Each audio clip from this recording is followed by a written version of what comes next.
Hey everybody, welcome back to our channel. तो आज हम लोग इंडिया बुल हाउसिंग फाइनेंस के बारे में बात करने जा रहे हैं। बहुत ही बेहतरीन फंडामेंटल्स वाले स्टॉक है। साथ ही साथ अभी टेक्निकल पैरामीटर्स पे हम लोग टेस्ट करेंगे। स्टॉक बहुत ही अच्छे खासे करेक्शंस दिखा चुका है। तो स्विंग ट्रेड या पोजिशनल ट्रेड के लिए या फिर अगर इन्वेस्टिंग की भी बात करते हैं तो उस हिसाब से भी स्टॉक मुझे बहुत ही अच्छा लग रहा है। एक तरीके से जेम स्टॉक मैं कहूंगा अभी इस प्राइस पॉइंट पे। चलिए वीडियो को शुरू करते हैं। सबसे पहले हम इसके फिनेंशियल ओवरव्यू देख लेते हैं, कैसी है ये कंपनी, कैसा परफॉर्म कर रही है पिछले कुछ क्वार्टर्स में या फिर पिछले कुछ ईयर्स में।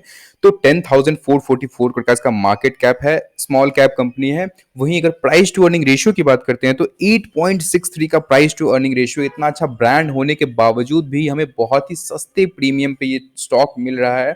तो हमें इस अपॉर्चुनिटी को मिस तो नहीं ही करना चाहिए। बुक वैल्यू 349 है, वहीं करंट प्राइस इसका 226 है। तो बुक वैल्यू के आसपास ये कंपनी हमें मिल रहा है, तो इससे अच्छी और क्या चीज हो सकती है। एटलीस्ट ये अपने बुक वैल्यू तक तो जा ही सकता है जो इसके एसेट्स की वैल्यू है। ठीक है। उसके बाद अगर हम इसके प्रोज एंड कॉन्स में कंपेयर करें तो इसमें भी बुक वैल्यू को देख सकते हैं आप, प्रोज के तौर पे दिखाया गया है। अच्छा खासा डिविडेंड भी पे कर रही है अपने शेयर होल्डर्स को। तो अगर आप लॉन्ग टर्म इन्वेस्टिंग करना चाहते हैं स्टॉक में तो आपको एक बहुत ही बेहतरीन डिविडेंड भी मिलेगा। As a long term investor आपको क्या मिलता है? एक तो कैपिटल एप्रिसिएशन तो एक अलग चीज है। बाकी आप स्टॉक से क्या उम्मीद करते हैं, आप कंपनी से क्या उम्मीद करते हो कि आपको कंपनी के प्रॉफिट से थोड़ा बहुत डिविडेंड भी मिलता रहे, ताकि आपकी एक अर्निंग होती रहे। मान लीजिए कोई अच्छा स्टॉक है, वो भी करेक्शन दिखा गया, किसी एक दो साल परफॉर्म नहीं किया, तो आपको आपके जेब में क्या आता है, आपके पोर्टफोलियो में क्या आता है, तो वो है डिविडेंड। ठीक है। तो कॉन्स भी है कुछ, मतलब सेल्स ग्रोथ उतनी अच्छी नहीं हुई है। इसके पीछे बहुत सारे रीजंस हैं, बट अब वो रीजंस अभी खत्म होना शुरू हो गए हैं। जैसे कि पैंडेमिक धीरे धीरे ओवर हुआ है, लोगों की जो स्पेंडिंग कैपेसिटी है, बोरोइंग कैपेसिटी है, सारी चीजें बढ़ना शुरू हो गई है। तो उस हिसाब से ये स्टॉक अभी बहुत ही अच्छा आने वाले नियर बाय फ्यूचर में परफॉर्म करने वाला है। ठीक है। अब बाकी सारे अगर आप पीयर कंपैरिजन देखें तो एचडीएफसी भी काफ़ी अच्छा खासा रैली दिखा चुका है। एलआईसी भी अभी देख सकते हैं, हालांकि ये जो गवर्नमेंट सेक्टर के जो स्टॉक्स होते हैं वो बहुत ज़्यादा रैली नहीं करते हैं in comparison with private sector entities, तो वो एक अलग मैटर है। बाकी सारे आप देख सकते हैं बहुत ही ज़्यादा प्रीमियम पे करना पड़ रहा है बाकी सारे स्टॉक्स के लिए। तो अगर आप इंडस्ट्री ओवरव्यू की बात करते हैं तो उसमें भी ये बहुत ही अच्छी जगह पे ये स्टॉक है और हमें इसे ज़रूर ही इन्वेस्ट करना चाहिए। ठीक है। उसके बाद क्वार्टरली रिजल्ट्स देखें तो डिसेंट क्वार्टरली रिजल्ट्स है। ऑल्दो ये पिछले 18, ये आप इस क्वार्टरली रिजल्ट से कंपेयर करेंगे 18-19 के तो उतने अच्छे नहीं है, बट स्टिल पैंडेमिक का बहुत ज़्यादा असर पड़ा है, इसमें कोई दो राय तो है ही नहीं। फिर भी अभी स्टेबल क्वार्टरली रिजल्ट्स हैं, इवन आ रहे हैं काफ़ी अच्छे खासे प्रॉफिट, तो ये एक अच्छी चीज़ है। 2013 से लगातार इनका रेवेन्यू इंक्रीज हो रहा है। आप देख सकते हैं 2013 में 4,000 करोड़ से बढ़ते बढ़ते मार्च 2019 की बात करते तो 17,000 करोड़ तक इनका रेवेन्यू चला गया था। वो 2020 में अगर बात करें तो पैंडेमिक की वजह से कुछ इनके बिजनेस पे इम्पैक्ट हुआ था, बट स्टिल 13,000 करोड़ का इनका रेवेन्यू टॉप लाइन इन्होंने पोस्ट किया हुआ है। उसके बाद ट्रेलिंग 12 मंथ्स का भी अच्छा डिसेंट इन्होंने रेवेन्यू जनरेट किया है। उसके बाद अगर हम इसके बॉटम लाइन की बात करते हैं, नेट प्रॉफिट की बात करते हैं, तो लगातार बढ़ रहा है। इवन पिछले कुछ साल की बात करें तो बहुत ही डिसेंट, आप देख सकते हैं यहाँ पे 2019 में 4,000 करोड़ का इनका नेट प्रॉफिट था, बट स्टिल अभी ट्रेलिंग 12 मंथ्स में 1,200 करोड़ का स्टेबल इनका रिटर्न है और धीरे धीरे अभी और आना बाकी है। ठीक है। बैलेंस शीट भी मुझे अच्छी लगी है इनकी, लगातार इनका रिजर्व्स ग्रो हो रहा है। उसके बाद जो इंपॉर्टेंट चीज है वो शेयर होल्डिंग पैटर्न्स में आपको बता रहा हूँ। शेयर होल्डिंग पैटर्न्स में इनका स्टेबल शेयर होल्डिंग पैटर्न्स है। प्रोमोटर्स के पास यहाँ पे 21% की होल्डिंग्स है। वहीं फॉरेन इंस्टीट्यूशनल इन्वेस्टर्स की अगर बात करें तो यहाँ पे 33 इंस्टीट्यूशन ने के पोर्टफोलियो में ज्यादा ये स्टॉक है। तो वो सारे लोग इनको रन कर रहे हैं। तो 33% का मतलब उनके पास स्टेक है। 12% का स्टेक जो है वो हमारे डोमेस्टिक इंस्टीट्यूशनल इन्वेस्टर्स के पास है और पब्लिक के पास अभी 28% का स्टेक अभी पड़ा हुआ है।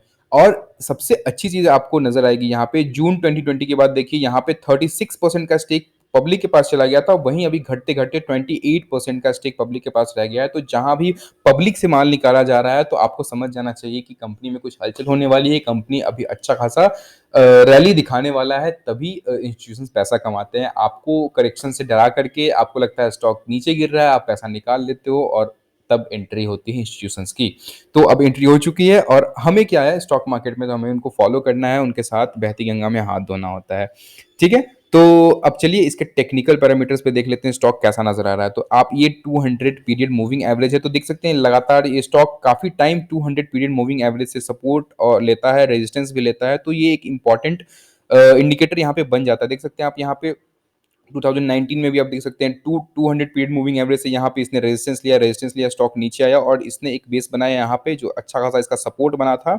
इस लेवल का सपोर्ट 165 लेवल का सपोर्ट, इसका अच्छा खासा सपोर्ट ब्रेक हुआ, फिर उसके बाद ये इसने एक रैली दिखाई, फिर उसी रेंज में ये ट्रेड कर रहा है, ठीक है। अभी जो ये स्टॉक है वो 200 पीरियड मूविंग एवरेज के पास है। दूसरा एक और अच्छी चीज की अगर मैं एक ट्रेंड लाइन भी ड्रॉ कर दूं यहाँ पे, तो एक ट्रेंड लाइन सपोर्ट भी ये ले ही रहा है। मैं आपको दिखाता हूँ, एक सेकंड। ये देखिए यहाँ पे मैंने एक ट्रेंड लाइन ड्रॉ किया है, तो ट्रेंड लाइन पे भी ये अच्छा खासा सपोर्ट स्टॉक ले रहा है स्टॉक। और देख सकते हैं जब भी इसने यहाँ पे ट्रेंड लाइन पे सपोर्ट लिया है, उसके बाद ये ऊपर की तरफ इसने रैली दिखाई है, फिर आया वापस ट्रेंड लाइन पे सपोर्ट लिया, फिर ऊपर की तरफ सपोर्ट लिया, फिर ऊपर की तरफ। तो अभी ये अपने ट्रेंड लाइन सपोर्ट पे भी है, 200 पीरियड मूविंग एवरेज के पास भी है। तो आप इसमें अभी एंट्री बना सकते हैं, बेहतरीन टाइम है एंट्री बनाने का। और यहाँ पे एक रेजिस्टेंस लेवल है, तो अगर आप पोजिशनल ट्रेडिंग करना चाहते हैं, छोटे टाइम फ्रेम के लिए 2-4 दिन, 5 दिन, 10 दिन के लिए स्टॉक रखना चाहते हैं, तो ये आपको एक रेजिस्टेंस यहाँ पे फेस करने को मिलेगा।